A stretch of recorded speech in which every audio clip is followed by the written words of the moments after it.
Looky here, another lonely widow. Melissa's laugh cut through the quiet church like a knife. Heads turned. My cheeks burned as if a spotlight had landed on me. I froze in the pew, clutching the hymnal in my lap.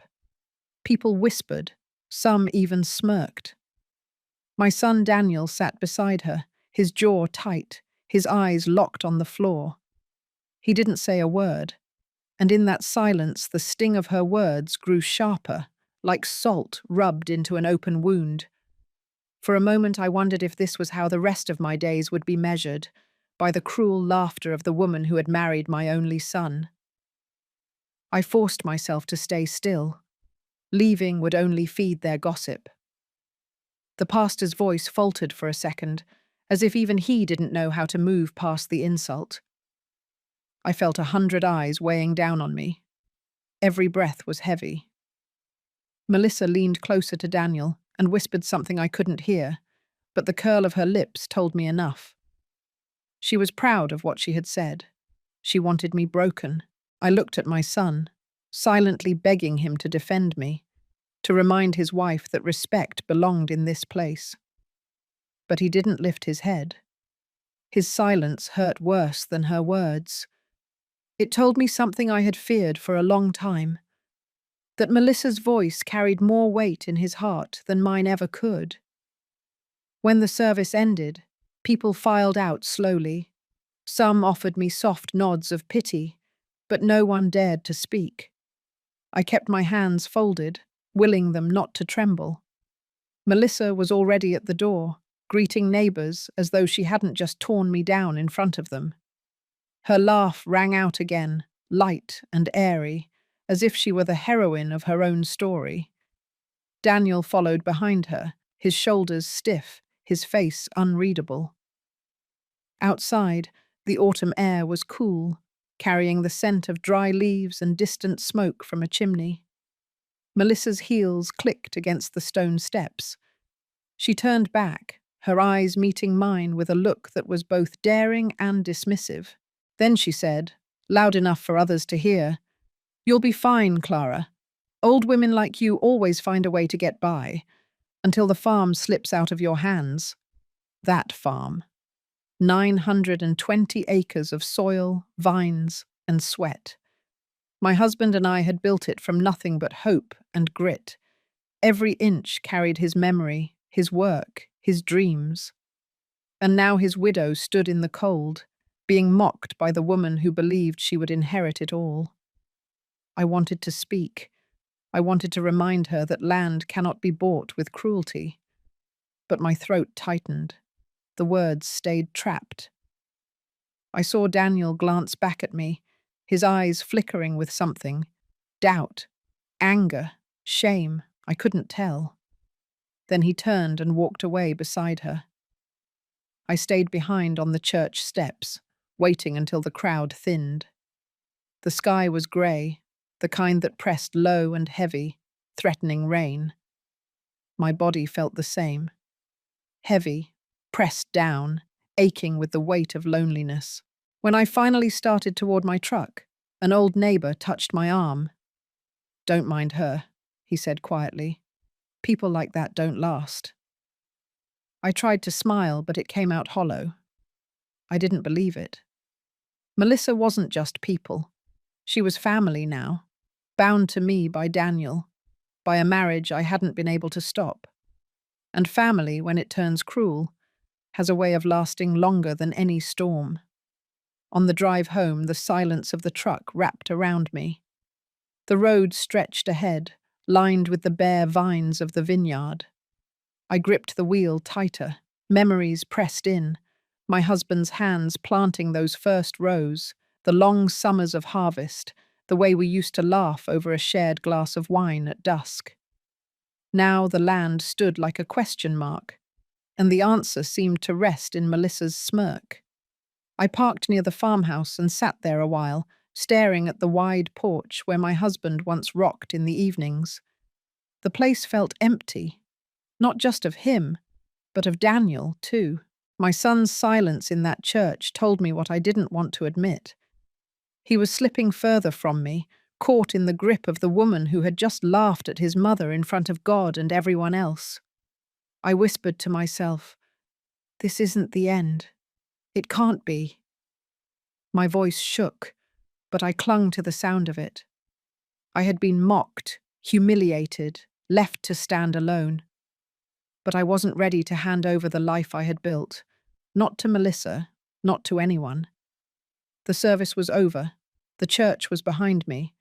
But the sting of her words would not fade. They would drive me. They would remind me that silence has its limits, and mine had been reached. The farm has always been the heart of my life. 920 acres of vines stretching across the Texas soil, each row carrying the memory of the man I built it with. My husband and I had started with nothing but a small loan and more determination than sense. We lived in a trailer on the edge of the land in those early years. He worked the soil with his bare hands, while I kept the books and learned how to prune vines from old neighbors who had done it all their lives. Every bottle of wine we produced was a victory. Every acre we managed to expand felt like a gift we had carved out of the earth itself. When he passed in that accident last year, the silence of the farm changed. The machines still hummed, the workers still showed up, the grapes still ripened in the sun, but everything felt muted. I ran the business the way we had always done, steady and practical, but without his presence, I felt like half of me had been buried with him. Daniel grew up among these vines. As a boy, he would run barefoot down the rows, carrying a stick like it was a sword. He learned how to fix a fence before he learned how to drive. When he went off to college, I told myself it was good for him to see life beyond the farm. I hoped he would come back with new ideas, a way to carry our legacy into the future. But life rarely bends the way we expect. He became a civil engineer and built a life in the city. It was only after marrying Melissa that Daniel began to drift further away from me. She had a sharp tongue and sharper ambitions. She liked to talk about numbers and potential, how the land could be sold off piece by piece for more money than we could make in a decade of harvests. I told her once that land was not just numbers on paper, that it held memory, sweat, and family. She looked at me like I was speaking a language she did not care to understand. Since my husband's death, Melissa had grown bolder. She visited the farm often, speaking as if she already owned it. She would run her hand over the porch railing and say things like, "This place could use a remodel," or "A resort would fit nicely here." She never spoke of vines or soil, never of family, only money. I tried to smile through her remarks, for Daniel's sake. I did not want to drive him further from me, but each time she spoke that way, I felt the distance between us stretch a little more. The truth is, Daniel has always been torn. He loves this land. I know he does. When he walks through the rows of vines, I see something soften in him. But Melissa has a way of pulling at him, convincing him that what he feels is just nostalgia, that progress is worth more than history. And now, with his father gone, her voice seemed louder than ever.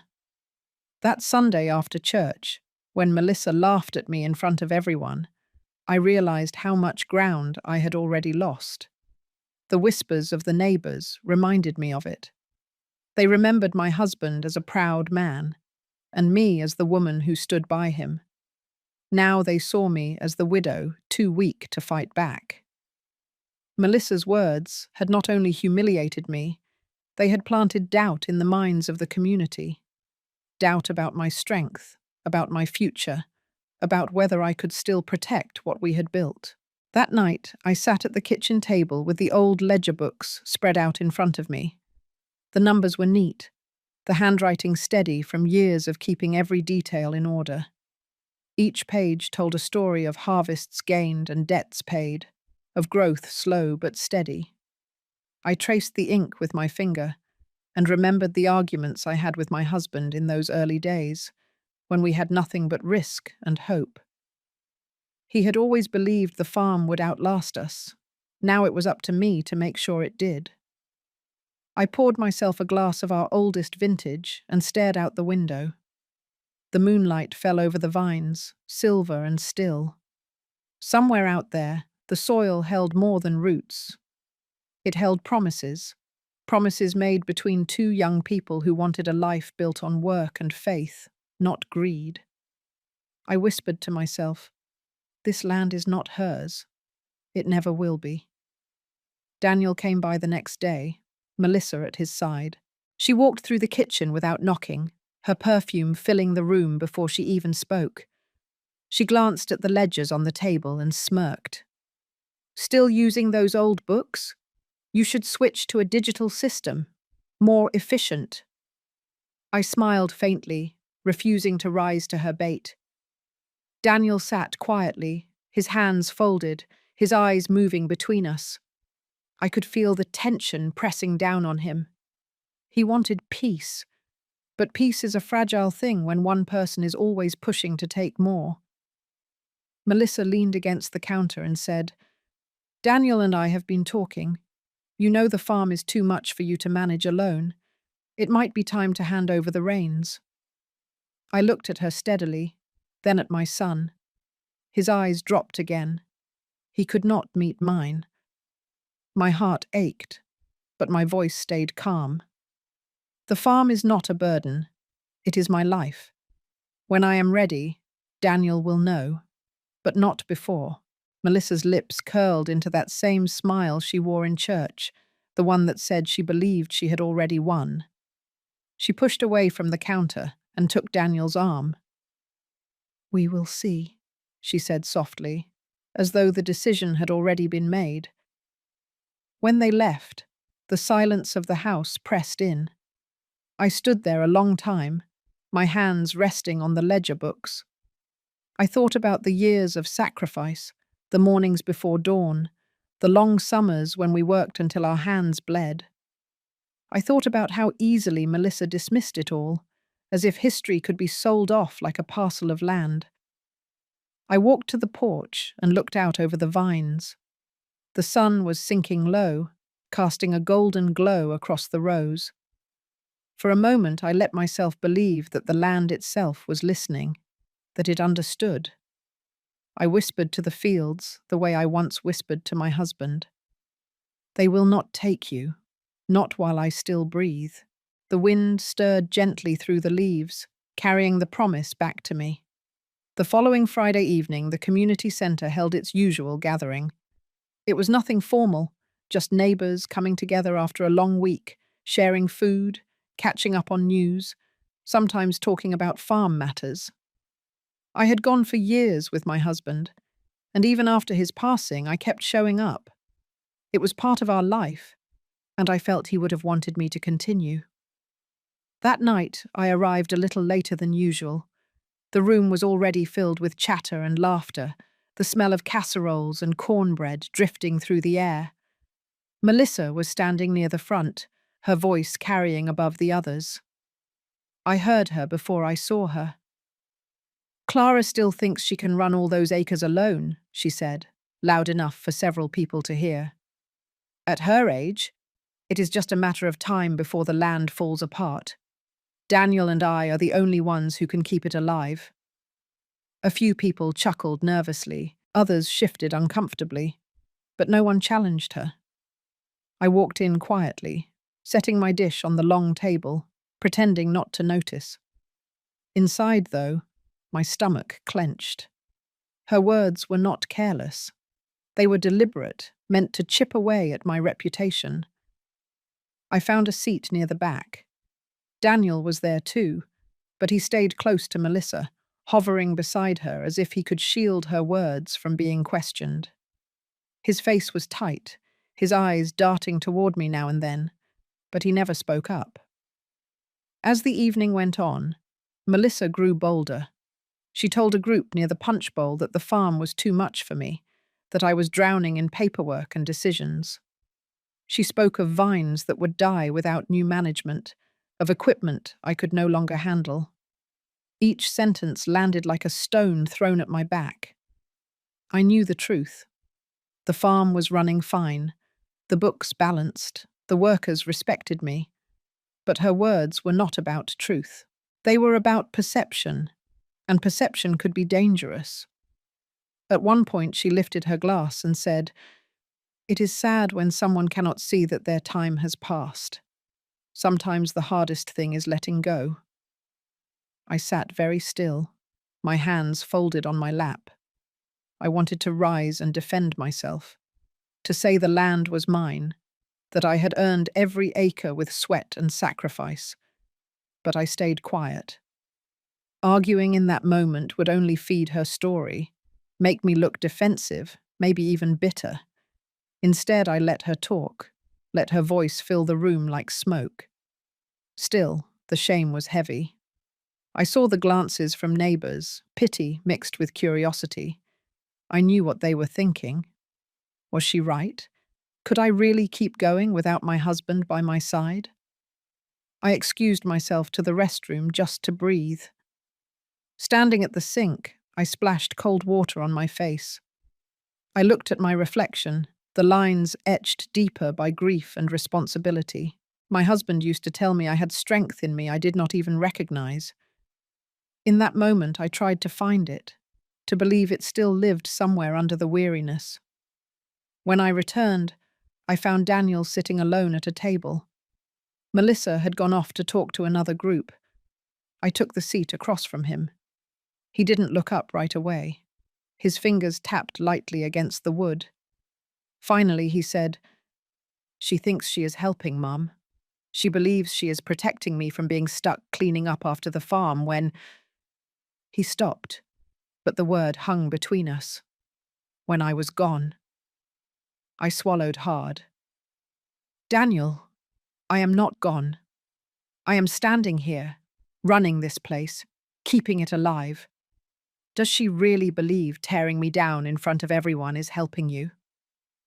He looked at me then, guilt flickering in his eyes. "I don't agree with everything she says, but she worries. She thinks the farm is too big for one person." I leaned closer, keeping my voice steady. "I am not one person. I have workers, neighbors, people who believe in what your father and I built. What she is doing is not worry, Daniel. It is ambition, and ambition can be cruel." He shifted in his chair, but he didn't answer. Before we could continue, Melissa returned, sliding her arm through his and smiling sweetly at me as if nothing had happened. The rest of the evening passed in a blur. I heard more whispers, more little jabs slipped into conversation. By the time I walked out into the night air, my chest felt tight. The sky was clear, stars bright overhead, but I felt small beneath them. Driving home, I replayed her words. Each one echoed like a hammer striking the walls of my resolve. She wanted the community to doubt me, to believe I was slipping. If enough of them believed it, Daniel would too. And then the farm, the home I had built with my husband, might slide from my grasp without a fight. I parked by the house and sat for a long time in the truck. The fields stretched out in the dark, silent and watchful. I told myself Melissa's voice could not change the truth of the soil, the strength of the vines, the years of history written into every row. But I also knew words could be powerful weapons. Tonight I had felt their sting, sharper than any blade. I stepped out, the gravel crunching under my shoes, and walked slowly up to the porch. The night air was cool, the silence deep. For the first time, I wondered if my quiet endurance was enough. Melissa was not just attacking me. She was planting seeds of doubt in everyone around me. Seeds, if left unchecked, that could grow into something strong enough to uproot everything I had left. That night, the house felt colder than usual. I sat alone at the kitchen table, the lamp casting a yellow glow over the ledger books still spread before me.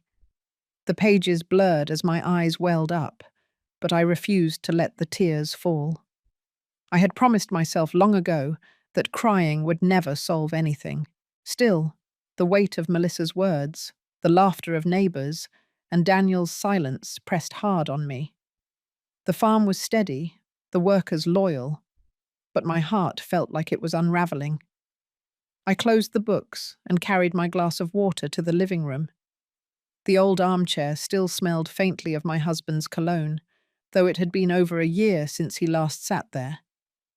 I ran my hand along the fabric and whispered, "You always knew how to make me feel stronger. I wish you were here tonight." The silence that followed was thick, broken only by the hum of the refrigerator in the next room. Upstairs, the window in our old bedroom rattled lightly against the wind. I climbed the steps slowly, each creak echoing in the stillness. The bed looked too big without him. I sat down on the edge and stared at the photograph on the nightstand. His smile looked back at me, warm and steady, reminding me of the years we fought through droughts, storms, and debt. We had always made it through side by side. Now it was just me, holding on while Melissa chipped away at everything we had built. I thought about Daniel.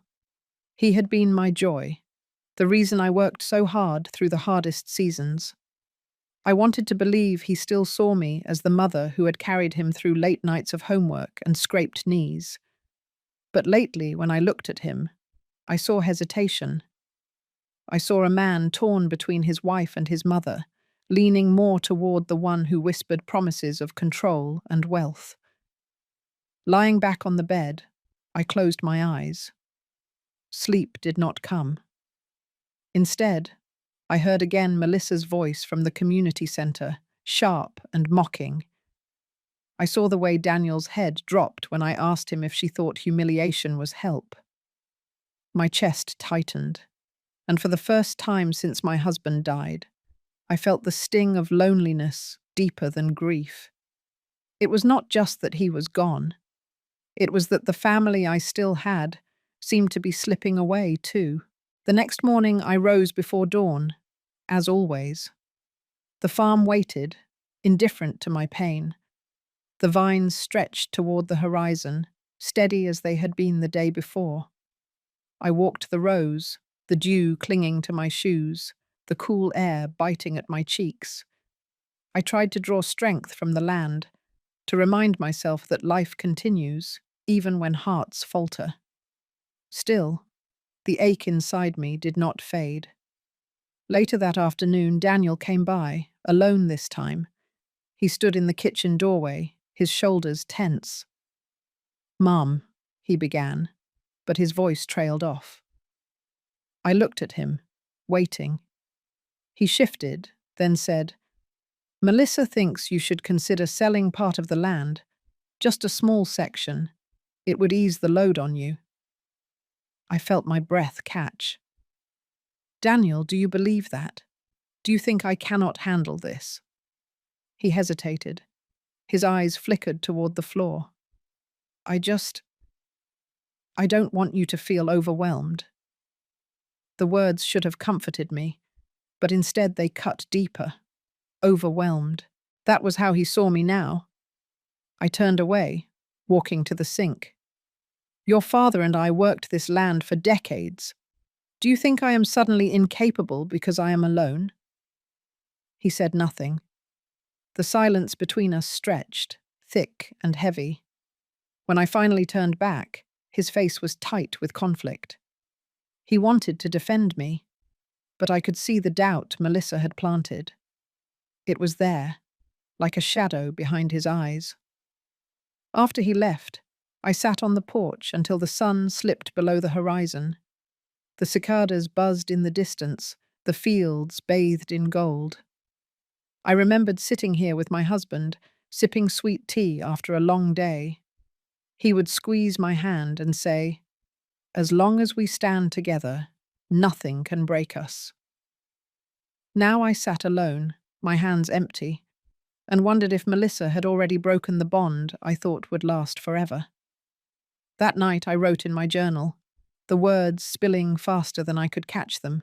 I wrote about the laughter in church, the whispers in the community hall, the silence of my son. I wrote about the fear of losing not just the farm, but the only family I had left. And when the ink smudged from the tears I could no longer hold back, I realized the truth. The pain was not just from Melissa's cruelty, it was from Daniel's hesitation, his unwillingness to stand beside me. That was the wound I could not stop from bleeding. Before I closed the book, I wrote one last line. I cannot let her win, but I do not know how much longer I can fight alone. The lamp flickered as I set the pen down. Outside, the wind rustled the vines. The farm would endure. But I, sitting there in the quiet, wondered if I still had the strength to endure with it. A few days later, Daniel stopped by the house again. He said he needed to look through some of his father's old tools that were still in the shed.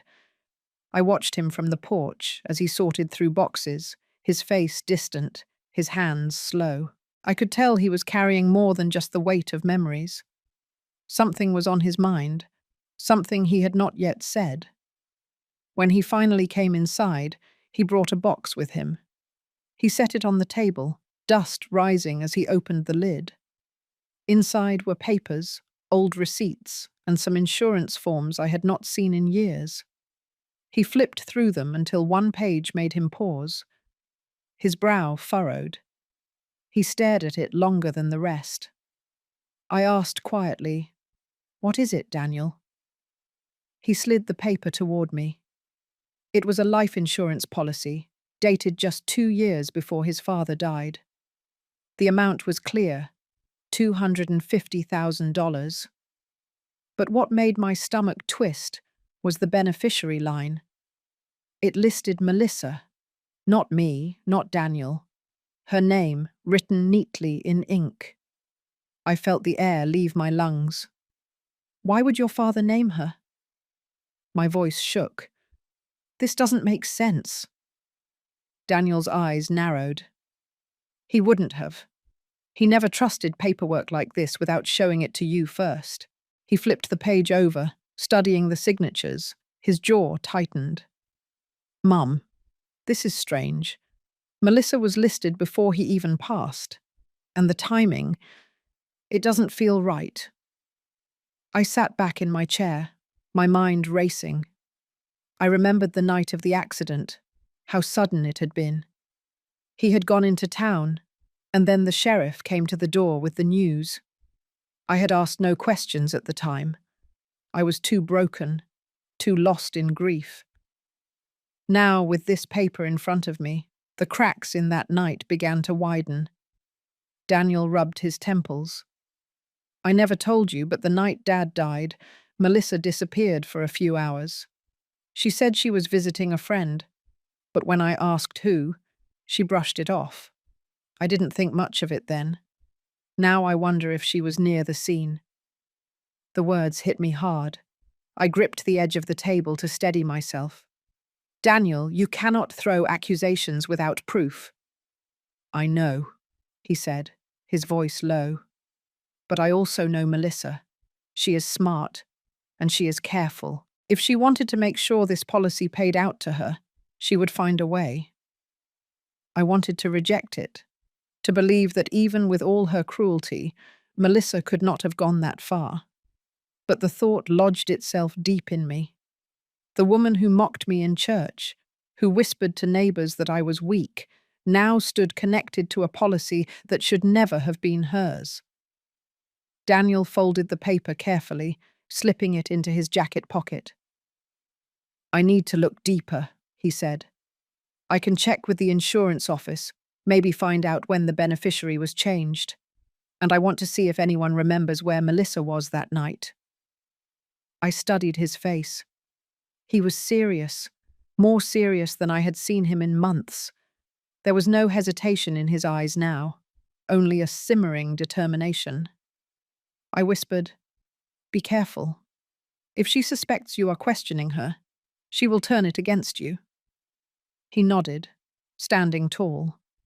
"I will be careful, but I cannot let this go. If she had a hand in Dad's death, then everything she has said, everything she has done, has to be exposed." When he left that evening, I stayed at the table with the empty box and the dust that still lingered in the air. My fingers brushed the spot where the policy had lain. My mind kept circling back to Melissa's smirk at the community gathering, her casual way of speaking as though the farm was already hers. I walked to the porch and looked out across the land. The vines swayed gently in the breeze. They had weathered storms, droughts, and seasons of struggle. They were resilient. I wondered if I had that same resilience in me, if Daniel had inherited enough of his father's strength to face what was coming. The discovery of that policy was more than a paper in a box. It was a door cracked open, revealing shadows I had never dared to search. Melissa was not just ambitious, she might be dangerous. And Daniel, my only son, had finally begun to see it too. That night, I wrote in my journal again, the ink pressed heavy on the page. The farm is not my only battle. The truth about his death may be darker than I ever feared. And the one who laughs at me may be laughing because she thinks she has already won. I closed the book, my hand trembling slightly. Somewhere deep inside, I knew this was only the beginning. The following week I tried to keep my days as steady as I could. The workers needed direction, the books needed balancing, and the vineyard did not care about the storms in my family. Still, every step felt heavier. I could not push away the thought of that policy Daniel had found. It hovered in my mind each time I walked past the shed or glanced at the empty chair at the kitchen table. Melissa, on the other hand, carried herself with even more confidence. She came by the farm twice that week, once unannounced. She walked through the rows as if she were inspecting them, her hand brushing against the vines, her heels sinking in the dirt. When she reached the porch, she smiled as though the land already belonged to her. "You cannot keep this up forever, Clara," she said one afternoon. "Running 900 acres alone? People are already talking. You will wear yourself down. Why not make it easier and let Daniel and me step in now?" I kept my voice calm. "This farm has lasted through droughts and storms. It will last through me too." Her smile tightened. "Stubbornness is not strength. You might find that out the hard way." She turned, her perfume trailing behind her as she left. I stood on the porch long after she was gone, her words echoing. Stubbornness. Was that what I had become? I thought of Daniel's eyes when he told me Melissa worried about me. Was she feeding him this same story every night, painting me as weak, fragile, incapable? The fear was not just that she might succeed in convincing him. It was that he might already believe her. A few days later, the church held another service. I almost stayed home, but habit drew me there. When I walked into the sanctuary, whispers followed. I caught pieces of them. "She looks tired. Maybe she should retire."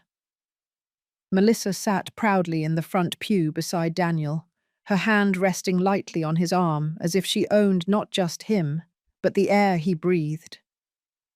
During the fellowship afterward, I carried a plate of food to a table in the corner. I had barely sat down when I heard Melissa's voice again. She was speaking to a small group of women near the punch bowl. "Clara still insists on doing everything herself. It is sad, really. She should be enjoying her old age, not clinging to land she cannot manage. Daniel and I will take care of it soon enough." Laughter bubbled from the group. I stared down at my plate, my appetite gone. I wanted to rise, to tell them she was lying, that the farm was thriving. But my tongue felt heavy. Arguing with her in public would only turn pity into mockery. I told myself to stay still, to wait. There would be a time. That night, Daniel came to the house again. He looked worn, his face pale, his shoulders slumped. "Mum," he said, "you have to understand. Melissa is not trying to hurt you. She thinks about the future. She wants what is best for both of us. I met his eyes. And what about what is best for me? Does she ever think of that? He looked away. You are tired. I see it. You cannot keep doing this alone. Maybe letting go of part of the land would be a relief. The words cut deeper than any of Melissa's taunts. They came from my son, the boy I raised to run through these fields with joy in his steps. Now he stood before me, repeating her script.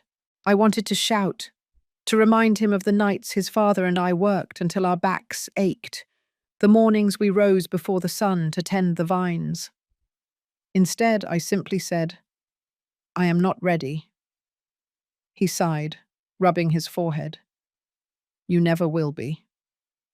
When he left, the house felt emptier than ever.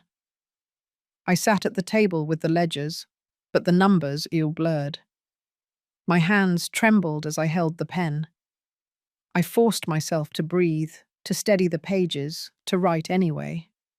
Routine was my anchor. Without it, I feared I might crumble. The next day, Melissa arrived again, this time with a folder in her hand. She laid it on the kitchen table without asking. These are documents for you to review, options for selling parcels of the land, small steps. You would still keep most of it, but it would free you from the pressure. Daniel and I already spoke with a realtor.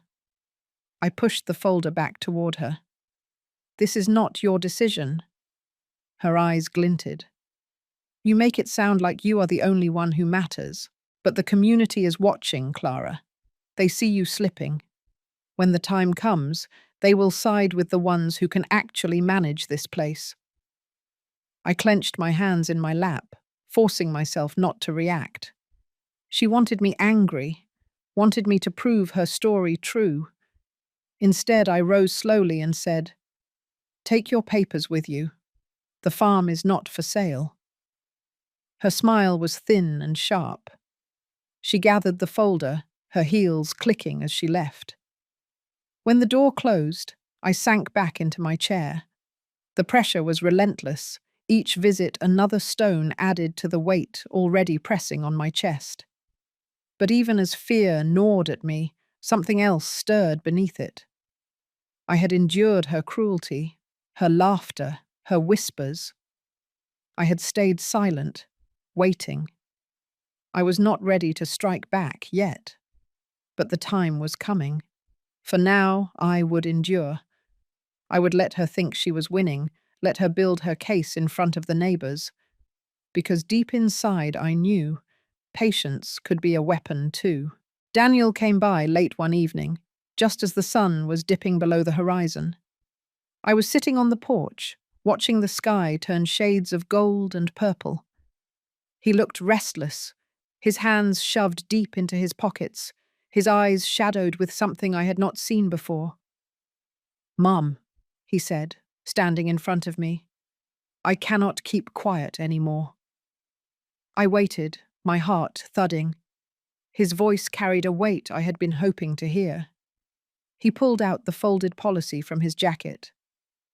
I have been digging. I went to the insurance office. They confirmed the beneficiary was changed 6 months before Dad's death, and the change was filed under Melissa's name.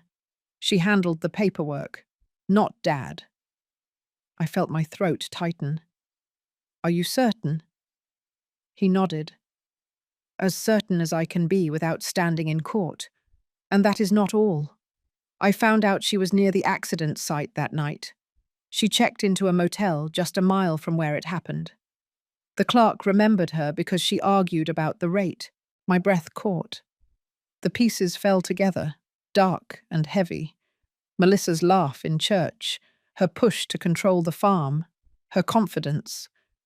It all looked different now. Daniel sat down beside me, his elbows on his knees. I wanted to believe she cared about me. I wanted to think her pushiness was just ambition. But now, I think she is capable of more than I ever imagined. Silence stretched between us. The cicadas buzzed in the distance. I studied my son's face, seeing both anger and sorrow tangled together. Finally, I said, "What will you do with this knowledge?" He turned toward me, his jaw set. "I am not letting her take this farm, and I am not letting her get away with whatever role she played in Dad's death. I want to gather everything, every record, every witness, and when the time is right, I will confront her." I placed my hand over his. "Be careful, Daniel. She will not go down quietly. She will twist your words, twist mine, turn neighbors against us. We cannot act recklessly." He nodded, his eyes steady. "I know. That is why we need a plan. I have already spoken with a lawyer in town, someone I trust. He says we need more than suspicion. We need proof, hard proof." For the first time in months, I felt a flicker of hope. My son, who had stood silent while Melissa mocked me, was finally ready to stand beside me. The next morning, we began quietly pulling things together. Daniel checked with the county office for accident reports. I combed through my husband's old files, looking for anything that showed his true intentions. We spoke little, but the silence between us was no longer heavy. It was focused, determined. At lunch, Daniel looked up from the papers and said, "I want you to know, Mum, I am sorry for standing by while she humiliated you, for doubting your strength. I see now what she has been doing, how she has been working to tear you down. I will not let her any more." The words loosened something inside me, a knot that had been tightening since the day of the funeral.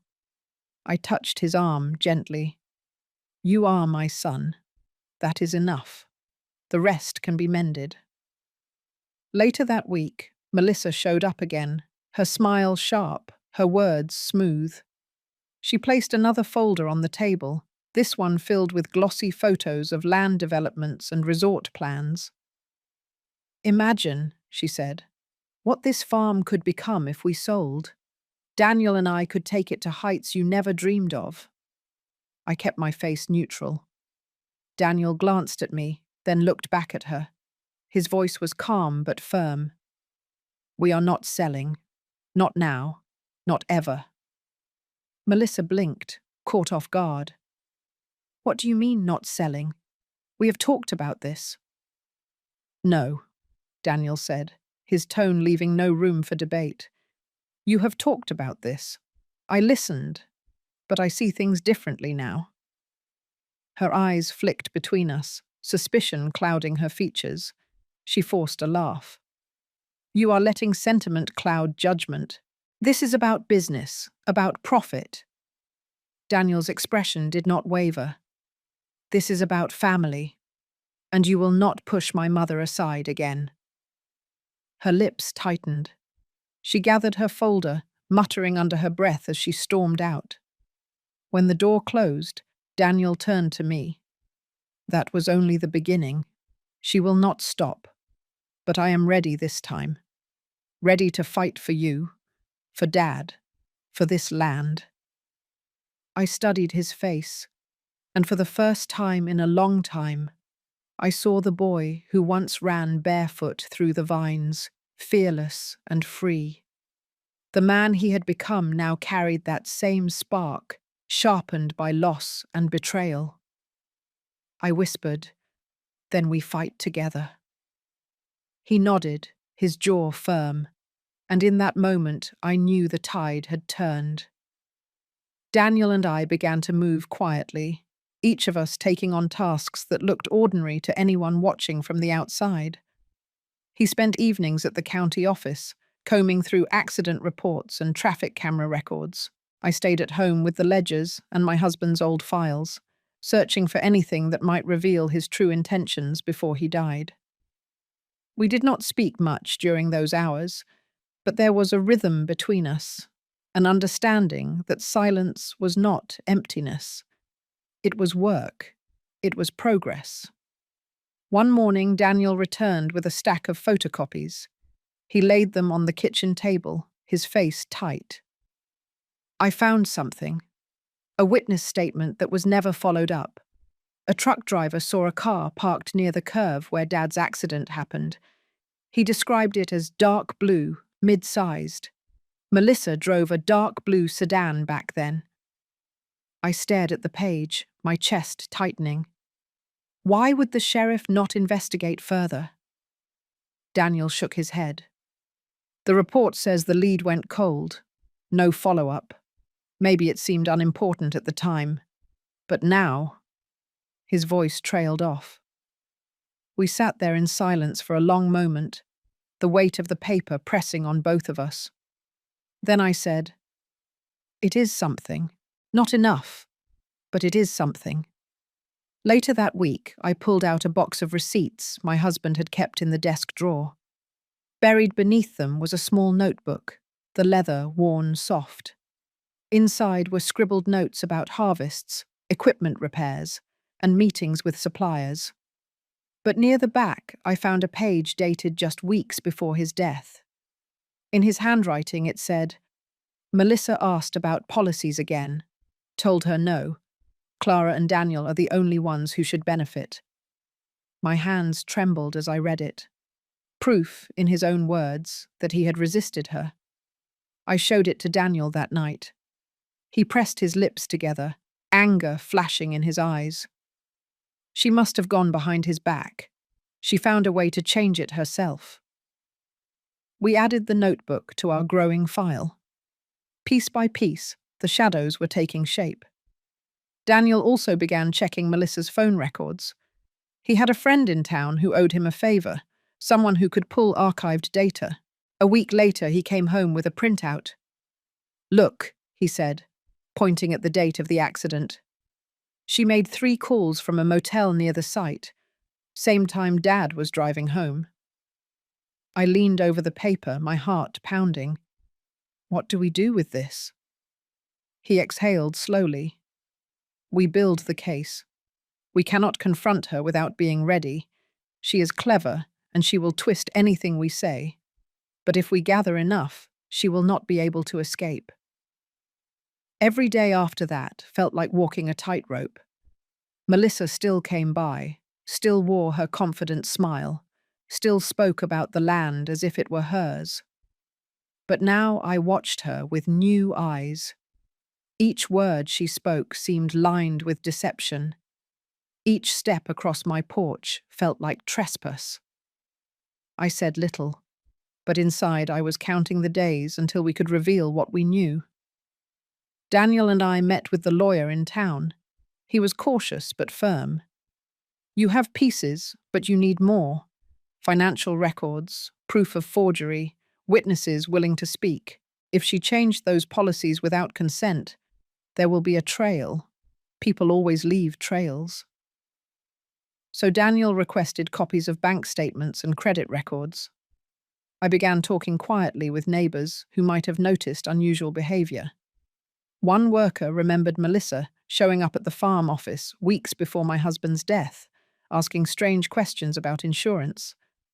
Another neighbor recalled seeing her car on the highway the night of the accident, though she had told us she was out of town. Each fragment was small, but together they painted a picture. A picture of a woman circling, calculating, waiting for the moment to strike. At night, I wrote in my journal, my words steadier now. We are no longer standing still. We are building, step by step. The truth is within reach, and she does not even see it coming. One evening, Daniel sat across from me, his shoulders hunched, but his eyes bright. "I cannot believe how blind I was, Mum." "I let her convince me that you were weak, that you were clinging to something you could not manage. All the while she was plotting. She must have thought I would side with her forever." I touched his hand. "You see clearly now. That is what matters. The rest will take care of itself." Outside, the vines stretched across the land, silent witnesses to everything.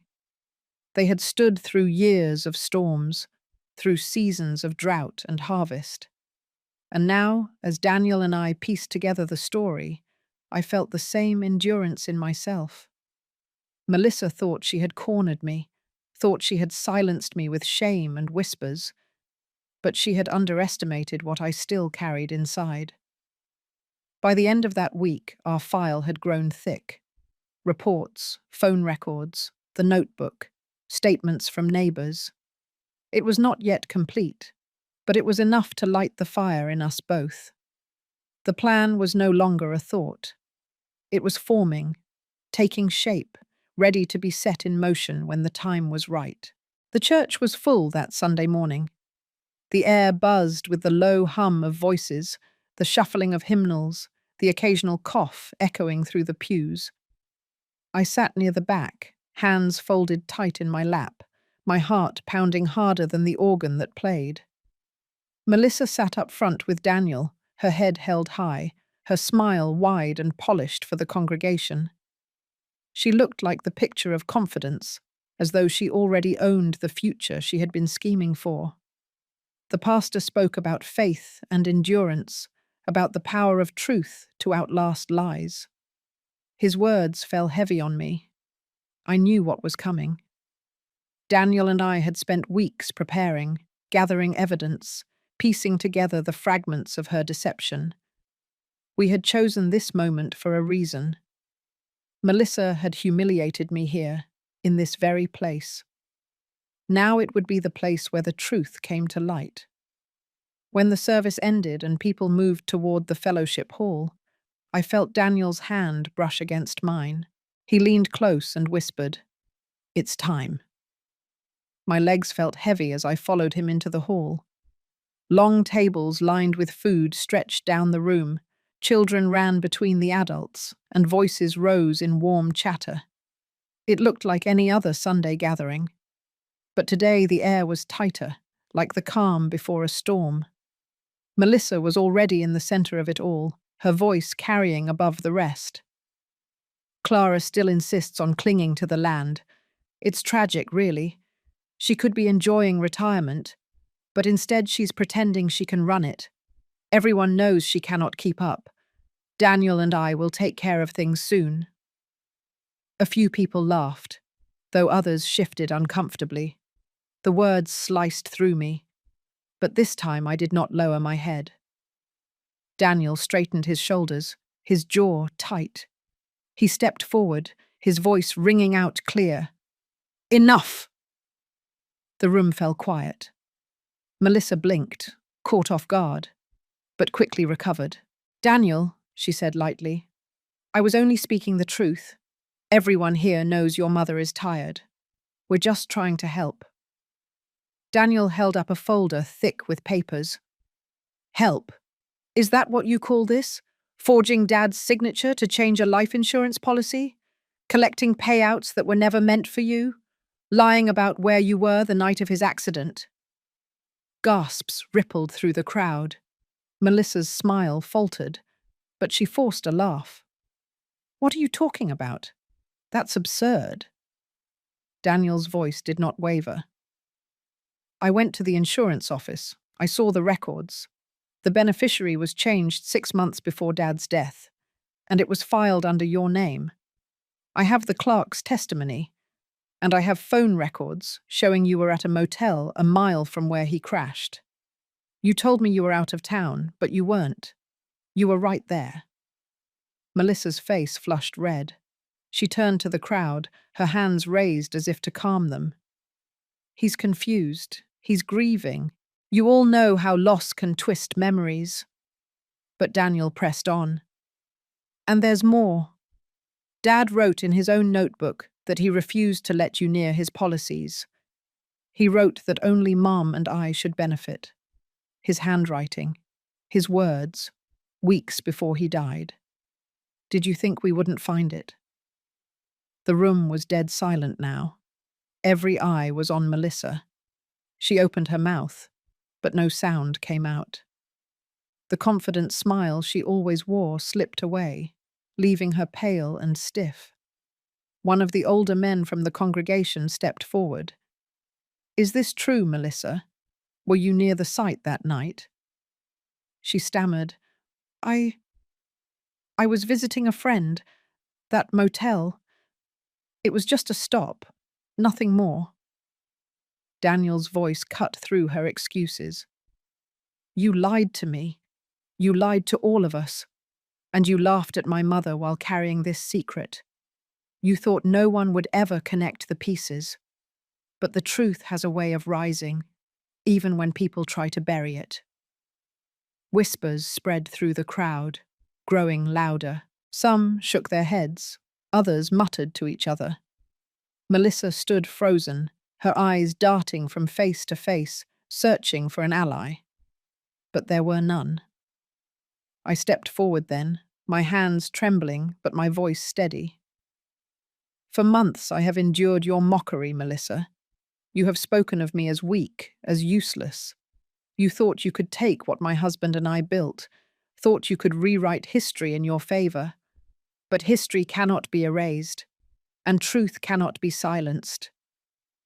Melissa's lips parted, but no words came. Her mask had fallen, and the crowd saw her as she was. Daniel closed the folder and tucked it under his arm. This is going to the authorities, he said firmly. If you thought you could trick your way into our lives, you were wrong. You are finished, Melissa. The room erupted into murmurs, some shocked, some angry, all turning away from her. Melissa backed toward the door, her face pale, her steps unsteady. She tried to hold her head high, but the whispers followed her until she slipped out of sight. I stood in the center of that room, my son beside me. For the first time since my husband's death, I felt a weight lift. The truth was out. The shame that had been forced on me had been returned to its rightful owner. The neighbors came forward, some offering quiet words of support, others shaking Daniel's hand. The tide had turned. Melissa had been unmasked not in secret, but in the heart of the community she had tried to manipulate. When the hall began to empty, Daniel turned to me. His eyes were wet but steady. I should have done this sooner. I should have stood by you from the beginning. I reached for his hand. You stood by me when it mattered most. That's enough. As we walked out into the bright afternoon sun, the vines stretched in the distance, glistening under the light. The farm was still ours, still standing, and now the truth was standing with it. The storm had broken. What came next would not be easy, but it would be honest. And that, more than anything, gave me strength. The days after that Sunday were heavy with fallout. Word spread quickly through the community. Neighbors who once whispered about me now came by with quiet nods of respect, their eyes filled with something like shame for believing Melissa's words for so long. But the damage was already set in motion. Melissa's perfect image had cracked, and the pieces fell fast. On Monday morning, Daniel and I went to meet with the lawyer in town. We carried the file we had built, thick with records, statements, and that page from my husband's notebook. The lawyer listened carefully, flipping through each piece of evidence. When he finished, he leaned back in his chair and said, "This is strong. With the testimony and the paper trail, there's enough to push for a criminal investigation. At the very least, the insurance company will freeze the payout and pursue fraud." Daniel nodded, his jaw set. "Do it. She has walked free too long." The lawyer agreed to file immediately. As we left the office, I felt both lighter and heavier. Lighter because action was finally being taken, heavier because I knew Melissa would not go quietly. That evening, Daniel served her with divorce papers. She stormed onto the porch of our farmhouse just before sunset, her face twisted with rage. "You think you can destroy me?" she spat, her voice shaking. "You will regret this." Daniel stood in the doorway, calm but firm. "The only one who will regret anything is you. You betrayed me, you betrayed my family, and you betrayed the man whose death you tried to twist into your gain." She glared at both of us before turning sharply and leaving. The sound of her car tires squealing on the gravel was the last we heard of her that night. The next days brought more cracks in her story. The insurance company confirmed that the payout had been halted. The sheriff's office called Daniel to request more information. Neighbors who had once nodded politely at Melissa now avoided her entirely. In the grocery store, people turned away when she walked in. The confident smile she always wore was gone, replaced with a tight mask that fooled no one. At church the following Sunday, she did not show. People spoke openly about what Daniel had revealed. Some said they had suspected her, others admitted they had been blind. I listened quietly, not gloating, just absorbing the shift. For so long I had been the one whispered about. Now she was the one they judged, the one who could no longer hold her head high. Daniel worked with the lawyer to file for control of the disputed funds and to secure the farm's title against any claim she might attempt. He came home one evening with papers in his hand.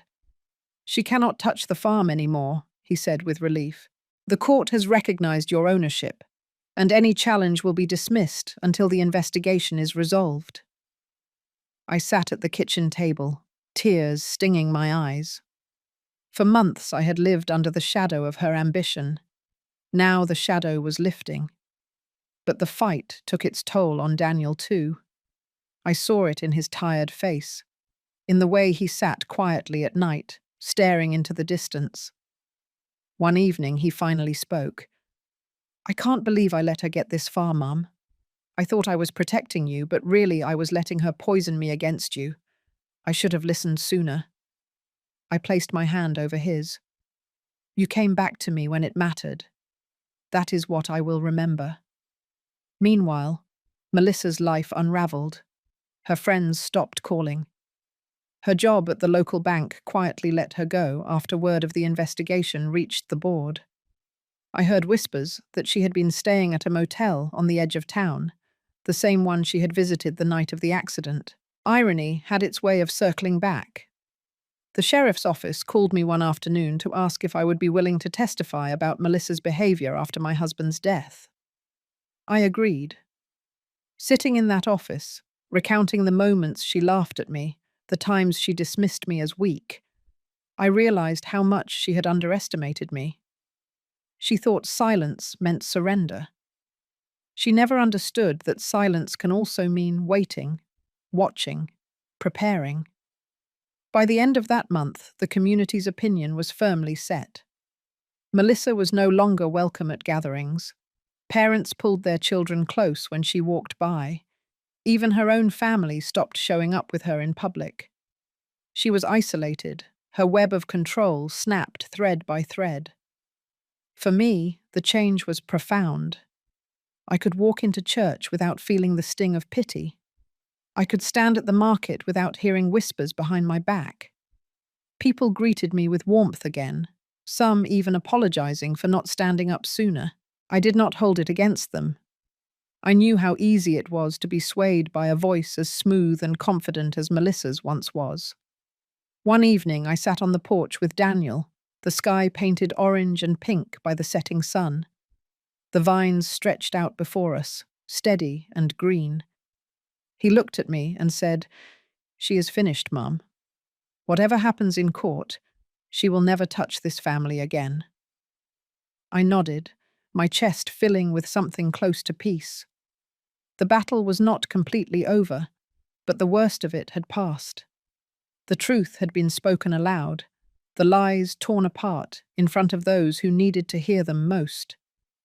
Melissa had laughed at me in church, mocked me in front of my neighbors, tried to take what was not hers. Now she was left with nothing but her own disgrace. The community she once tried to charm had turned away. The wealth she tried to steal was locked out of reach. The marriage she used to climb higher had collapsed. Justice was not swift, but it was certain. And as I looked out over the land my husband and I built, I knew it would stand long after her name was forgotten. The weeks that followed were quieter, though the echoes of everything that had happened still lingered around us. The farm moved at its steady rhythm, the workers coming in early each morning, the sound of tractors rolling across the fields, the rows of vines stretching toward the horizon. Life on the land did not pause for grief or conflict.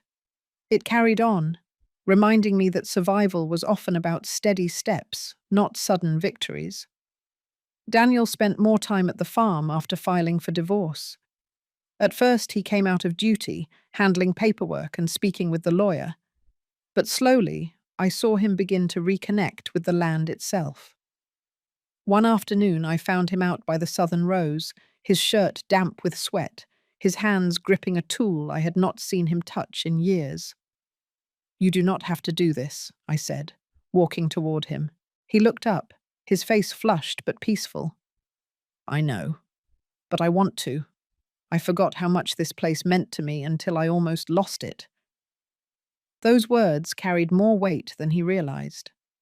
For months, I had feared losing not just the farm, but him.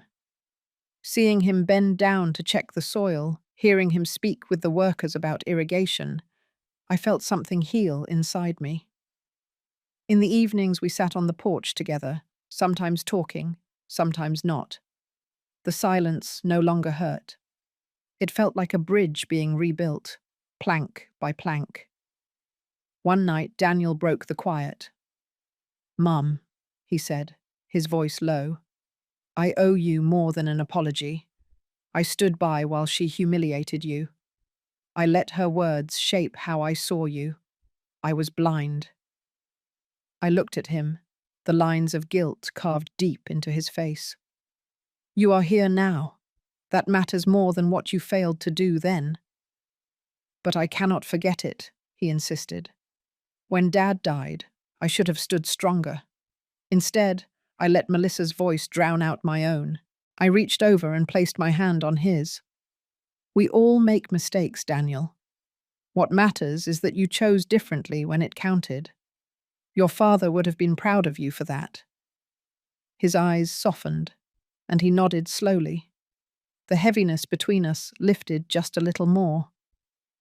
Around town, the whispers about Melissa grew faint. People stopped mentioning her name, except in passing. She had faded from the community she once tried to control. For me, the change was not about her absence, but about the presence of something stronger. Respect had returned. Neighbors no longer looked at me with pity. Instead, they looked at me with recognition, as if they finally understood the strength it had taken to stand through it all. One Saturday, the church hosted a small gathering to celebrate the harvest. Daniel and I went together. I carried a basket of grapes from the farm, the fruit gleaming in the afternoon light. When we arrived, people greeted us warmly. There was no pity in their voices, only kindness. Some even told Daniel they admired how he had stood up when it mattered. As I watched him speak with them, his head held high, I felt something in me settle. The wound Melissa had carved into my life had not destroyed me. Instead, it had revealed the core of what I carried, the endurance to survive, and the bond with my son that had bent but not broken. Later that night, after we returned home, Daniel lingered on the porch as I went inside. I watched him through the window.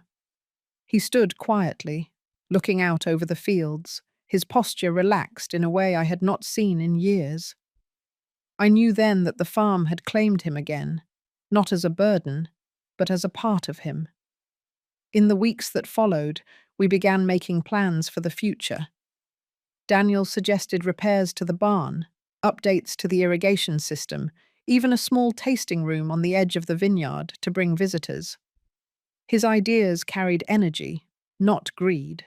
I could hear my husband's voice in them, the same excitement he used to have when we dreamed together about what the farm could become. One evening, Daniel turned to me and said, "I want to carry this forward with you, not to take it from you, not to push you aside, but to stand with you. I want this farm to be our story, not hers." Tears filled my eyes, though I tried to hold them back. That is all I ever wanted, I whispered. The healing was not just between us. It was within me, too. For months I had felt broken, humiliated, silenced. But now, as I walked through the vineyard in the early mornings, I felt steady again. The rows no longer looked like questions about the future. They looked like promises, promises of seasons to come, of harvests not yet made, of strength that would not falter. The land had carried us through storms, through betrayal, through loss. It would carry us still. And standing beside me, my son was no longer divided. He was mine again, his loyalty unshaken, his voice clear. I wrote in my journal one night, "Healing does not come quickly.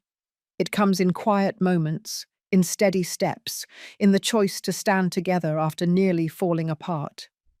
Tonight, I am not alone. Tonight, the farm is not just mine. It is ours." The lamp flickered gently as I closed the book. Outside the window, the vines stretched under the moonlight, patient and eternal. For the first time since my husband's death, I let myself breathe without the weight of fear. The road ahead would not be simple, but it would be shared, and that was enough. Winter settled slowly over the vineyard, the rows of vines resting under a pale sky. Life on the farm did not stop, but the pace eased, giving me time to breathe. The storm that Melissa had brought into our lives had passed, leaving behind scars but also lessons. The community no longer looked at me with pity. They spoke with respect, sometimes even admiration. Daniel was at my side almost every day, and the bond between us felt stronger than it had in years. One morning, while I was pruning near the porch, I saw a car pull up on the gravel drive. It was Melissa. She stepped out, not in her usual bright clothes, but in a simple coat, her face pale, her eyes shadowed with exhaustion. For a moment I thought she might lash out again, but her steps were slow, careful. She stood at the bottom of the porch steps and looked up at me. "I need to talk," she said quietly. Daniel came from the barn when he saw her car, his face tense. "You should leave, Melissa," he said firmly. She shook her head. "I am not here to fight. I have lost everything. The insurance money is gone, the community wants nothing to do with me, and the divorce is nearly final. I came to say I was wrong." Her voice trembled. For the first time, I saw no pride in her, no mocking smile. Just a woman stripped of all her schemes, standing in the ruin she had created. I set down my shears and stepped closer. "You hurt this family more than you can imagine. You tried to turn my son against me. You mocked me when I was grieving, and you twisted the truth for your gain." Tears welled in her eyes. "I know. I thought I was smart enough to take control. I thought money would fill the emptiness I carried. But all it did was destroy what I had. I do not expect forgiveness. I just needed to admit it." Daniel's jaw clenched, his anger still raw. "Do you realize what you put us through? Do you understand what you cost us?" Melissa looked at him and nodded slowly. "Yes, and I live with that every day." The silence stretched, heavy but honest. I felt the weight of it pressing down, but also the faintest sense of release. For months I had wished for this moment, not for revenge, but for the truth to be spoken plainly. I drew a breath. "Melissa, forgiveness is not easy. It is not forgetting. But I will not carry hatred for you. It would only poison what is left of my life. I will carry on, and you will have to find your own way forward." Her shoulders sagged, relief flickering across her tired face. "That is more than I deserve," she whispered. She turned to Daniel. "I know I cannot undo what I did to you, but I hope someday you can see me as more than the worst parts of myself." Daniel said nothing, but his silence was not as sharp as before. He simply nodded once, a sign that he had heard her. Melissa left soon after, her car disappearing down the long road lined with bare vines. I stood there a long time, watching the dust settle, my heart both heavy and lighter. That evening, Daniel and I sat on the porch, the sky painted with streaks of pink and gold. He leaned back in his chair, his voice softer than I had heard in months. "Do you think she meant it, Mum?" I thought about her face, the cracks in her voice. "I think she is broken, and sometimes being broken is the only way someone can begin to change." He nodded slowly. "I am not ready to forgive her, but I do not feel the same anger I did before." I placed my hand over his. "That is enough for now. Time will do the rest." The vineyard stretched before us, quiet and patient. It had carried us through grief, through betrayal, through the storm of lies. Now it stood as a promise of renewal. I felt peace settle over me, knowing that the truth had prevailed, that justice had been served, and that even in the face of cruelty, forgiveness was still possible. I wrote in my journal that night, "The farm is still here, my son is still here, and even the one who tried to break us has faced her truth. Justice has its place, but so does mercy, and in mercy I find my own freedom." What would you have done in my place? Some people believe forgiveness is weakness, while others see it as the only path to peace. I chose not to carry hatred, because hatred would have only taken more from me. But forgiveness does not mean forgetting, and it does not erase justice. If you were standing on that porch, with the person who betrayed you asking for mercy, would you give it? Or would you turn them away forever? Think about it, and let me know what your heart tells you.